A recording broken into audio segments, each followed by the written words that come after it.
सो मैं उन चीजों की कसम खाता हूं जो तुमको नजर आती हैं और उनकी जो तुम्हें नजर नहीं आती, कि ये कुरान एक मुअज्जज फरिश्ते का पहुंचाया हुआ कलाम है और ये किसी शायर का कलाम नहीं, मगर तुम लोग बहुत ही कम ईमान लाते हो। और न किसी काहिन का कौल है, लेकिन तुम लोग बहुत ही कम गौर फिक्र करते हो। ये रब्बुल आलमीन का उतारा हुआ है। और अगर ये पैगंबर हमारी निस्बत कोई बात झूठ बना लाते तो हम इनका दाहिना हाथ पकड़ लेते, फिर इनकी रगे गर्दन काट डालते, फिर तुम में से कोई हमें इससे रोकने वाला ना होता।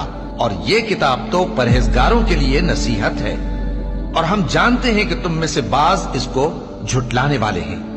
नीज ये काफिरों के लिए मूजिब हसरत है, और कुछ शक नहीं कि ये यकीन करने के लायक है। सो तुम अपने परवरदिगार आजीम के नाम की तस्बीह करते रहो।